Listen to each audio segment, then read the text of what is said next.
Happy birthday to you. Just look at this view. My goodness. It's too good. কে দেখতে হবে তো কার বোন সব কিছু তো নিজের credit. Hi guys, welcome back to my channel. Welcome back to another vlog of Unfiltered Sohini. আজকে হচ্ছে মায়ের জন্মদিন 27th May. বাট এটাতেই শেষ না, আজকে হচ্ছে আমার এক্সাম স্টার্ট। এক্স্যাক্টলি আমার এনসেম স্টার্ট হচ্ছে আজকে। আমার ইংলিশ পরীক্ষা, টেনশন তো একটু হচ্ছে, বাট তাও মুখে হাসি নিয়ে ব্লগটা করছি। আমি ভেবেছিলাম মানে নর্মালি কি হয় এক্সামের টাইমে আমি ব্লগ করি না, সেটাই খুবই স্বাভাবিক ব্যাপার। বাবা এমনভাবে উঠলো, হ্যাঁ সেটাই খুবই স্বাভাবিক ব্যাপার। কিন্তু আজকে মায়ের জন্মদিন, সবার জন্মদিন আমি ব্লগ করে ক্যাপচার করি, তাহলে মায়ের জন্মদিনটা কেন করবো না? তাই ভাবলাম যে চলো মায়ের জন্মদিনটাও স্টার্ট করা যাক। মা জানে না কিন্তু আজকে আমি ব্লগ করবো, তো এটাও একটা সারপ্রাইজ ব্যাপার। আমার চুল ফুল দেখে বুঝতেই পেরেছি আমি লিটারালি ঘুম থেকে উঠে চলে এসেছি। মানে চুলের এতটাই বাজে অবস্থা, কিন্তু ওয়েদারটা ভীষণ ভালো, খুব মিষ্টি একটা ওয়েদার। যাই হোক, আজকের প্ল্যানটা তোমাদেরকে একটু বলে দিই। আপাতত তো আমাদের অ্যাকচুয়ালি কি যেন বলে, একটা কারণবশত আমরা নিরামিষ খাচ্ছি। রিজনটা আর বলতে পারছি না, যবে বলবো তো বলবো। সেটাতে আমাদের একটু মনটা খারাপ আছে যে মায়ের বার্থডেটাতে আমরা কোনো প্রপার কোনো রেস্টুরেন্টে গিয়ে সেলিব্রেট করতে পারছি না।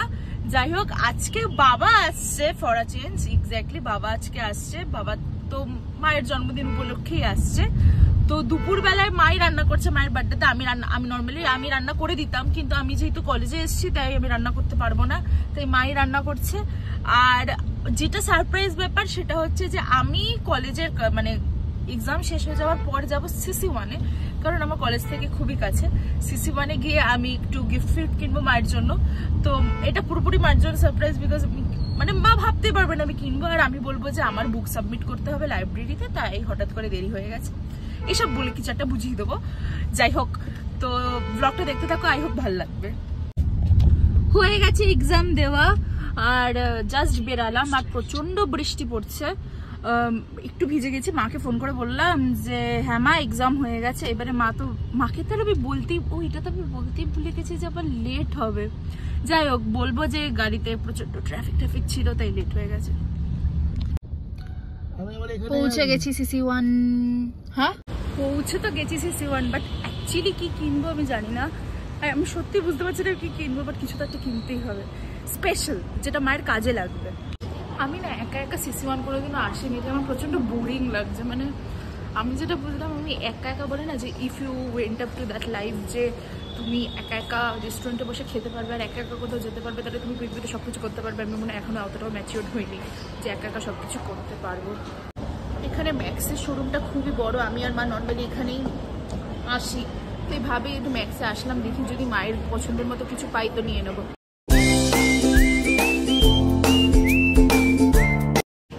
কিছুই পছন্দ হলো না মায়ের জন্য ম্যাক্সে, বিকজ ওই শার্ট টাইপ কলার দেওয়া যেগুলো আমার মা একদমই পছন্দ করে না আর পরে না একদমই। মানে আমার কালেকশন ভালো লাগেনি ম্যাক্সে। বোনকে ফোন করলাম যে বোন, আমি তাহলে মায়ের সুগারের একটা কম্প্যাক্ট শেষ হয়ে গেছে, ওইটাই কিনে নিয়ে আসি, তুই আমাকে শেড নাম্বারটা পাঠা। তো হোয়াটসঅ্যাপ করছে। মা এক্স্যাক্টলি বোনের পাশে বোনের বলছে ঠিক আছে, এরকম ব্যাপার। মানে নাহলে তো মা বুঝে যাবে। পেয়ে গেছি সুগারের স্টোর, এবার এখান থেকেই নেবো কিছু একটা। আমার তো এই যে ফার্স্টের যেটা দেখতে পাচ্ছ এইটা পছন্দ হয়েছে, বাট আমার মনে হয় মায়ের মিডিলেরটা বেশি ভালো লাগবে, কিন্তু মিডিলেরটা আছে কিনা এটাও বুঝতে পারছি না। আমাদের এত লিপস্টিক, আমি কালার ভুলে যাই। মায়ের জন্য একটা লিপস্টিক কিনে নিয়েছি, বাট আমি শুধু লিপস্টিক দেবো না, দেখে আরও যদি কিছু পাই সেটাও নেবো। নায়িকা পাশেই আছে, ওইখানটাতেও যাবো। এখানের লিপস্টিকের শেডগুলো আমার খুবই কমন লেগেছে, আর মায়ের অলরেডি আছে, সো আমি আর নিইনি। নায়িকাদের লিপস্টিক খুব একটা পছন্দ হলো না, মানে সবই ওই সেম শেডের টাইপের, আর মা ওরকম টাইপের শেড খুব একটা পরে না। ইভেন আমাকে বলে কি পরিস লাইট শেড, তো একটাই নিলাম লিপস্টিক। এবারে কি বুঝতে পারছি না, আমি লিটারালি বুঝতে পারছি না। ওই লিপস্টিকটাই শুধু কিনেছি, আর কিছুই কিনিনি মায়ের জন্য, বিকজ কিছুই পোষাচ্ছিল না। আর কুর্তিগুলো তো খুবই বাজে, মায়ের একদমই ভালো লাগবে না। যাই বাড়িতে যাই, দেখি বাড়িতে সবাই কি করছে। বোনকে তো ভিডিও কল করিনি, ফটো তুলে দেখিয়ে দিয়েছি শেডটা। ও বললো হ্যাঁ খুব ভালো শেড। যাই হোক, সবাই তাকাচ্ছে আমার দিকে। বাড়িতে এসেছি, মাকে গিফটও দিয়ে দিয়েছি।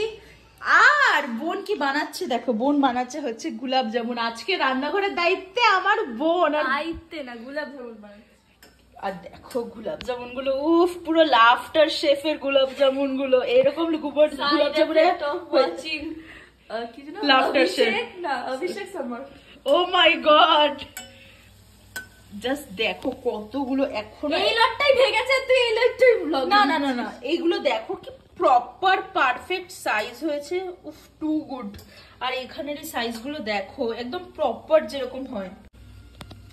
এখানে এখনো এগুলো বাকি, বাট বোন এগুলো পরে অন্যদিন করবে, আজকে আর করবে না, বিকজ অলরেডি অনেক আছে বাড়িতে, যারা আসবে তাদেরকে দিয়েও থেকে যাবে। এত মিষ্টি আমাদের বাড়িতে কেউ এমনিও খায় না, পড়া আছে বাট খুব ভালো হয়েছে। আমি একটা টেস্ট করে দেখেছি, ইটস টু গুড।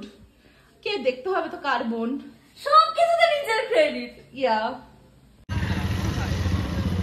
আমি বোনকে নিয়ে বেরিয়েছিলাম হচ্ছে পড়াতে দিতে, তারপরে আমি নিজে একটু ঘুরতে বেরিয়েছি। Just look at this view, my goodness, this is too good. বোন এইমাত্র ফোন করলো, বোনকে এখন পড়া থেকে আনতে যাব। আমার না প্রচন্ড শরীরটা খারাপ হয়ে গেছে কলেজ থেকে আসার পর থেকে, পড়াশোনা তো দূরের কথা, মানে আমি উঠতে পর্যন্ত পারছি না, এতটা শরীর খারাপ হয়ে গেছে। এখন মায়ের জন্য কেক আনবো, তারপরে রাত্রিবেলা একটু ছোট্ট করে সেলিব্রেট, আর পরে ভালো করে কোথাও একটা গিয়ে আমরা যেরকম সেলিব্রেট করি বড় করে খাওয়া দাওয়া করে সেটা করব। বাট সেটা পরে হবে, আমার এক্সামটা শেষ হোক, সবকিছু একটু ঠিকঠাক হোক পরিস্থিতি, তারপর আর শরীরটা ভালো লাগছে। এই যে ম্যাডাম এসে গেছে, দাঁড় করিয়ে রেখেছো ব্লগ করবে বলে। হ্যাঁ অবভিয়াসলি নেওয়া হয়ে গেছে কেক, বাট এত লোক ছিল যে আমি লজ্জাতে আর মানে ব্লগই করতে পারিনি। এগলেস একটা সুন্দর কেক পেয়েছি, আর ভ্যানিলা ফ্লেভার, মা ভ্যানিলা ফ্লেভারই খায়, তো বাড়িতে গিয়ে দেখাচ্ছি। মিডিলে মা ফোন করে বললাম মামুনির জন্য একটু প্যান্ডি এনে দিতে, তাই এখন মামুনির বাড়িতে এসেছি প্যান্ডিটা দিতে, আর একটু কথাও বল। দাদাভাই এখনো আসেনি, দাদাভাই আসবে, তারপর আমরা সবাই মিলে কেক কাটবো। দাদাভাইয়ের সাথে কথা হয়ে গেছে। মামুনি আজকে গোপালকে সুন্দর করে ভোগ ঠোক দিয়েছে, সেটাও যদি থাকে দেখাবো, নাহলে মামুনির মুখ থেকেই বলবো। কোথায় মামুনি? এই দেখো মামুনি কি সুন্দর করে ভোগ দিয়েছিল আজকে, আর গোপাল এখন শুয়ে ঘুমিয়ে পড়েছে, দেখো।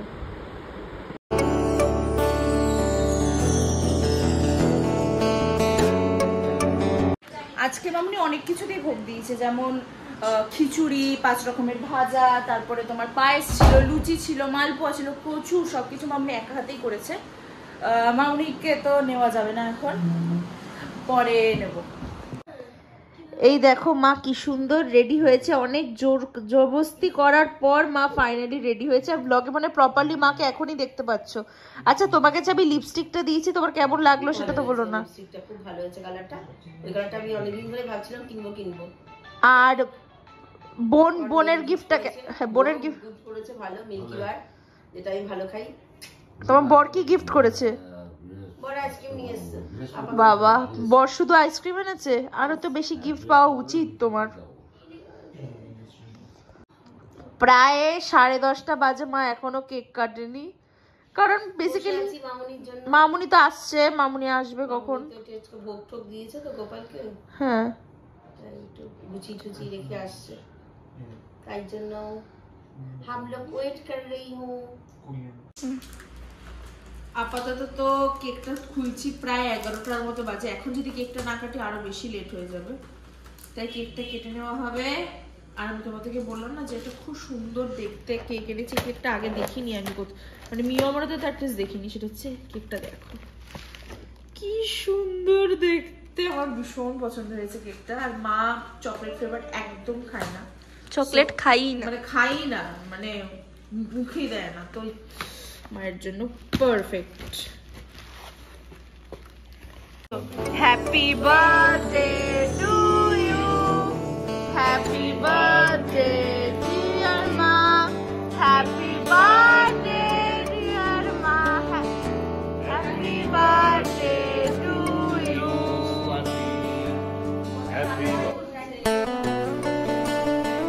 বাবা অনেকক্ষণ চলছে, এখানে দাদা ভাই আছে।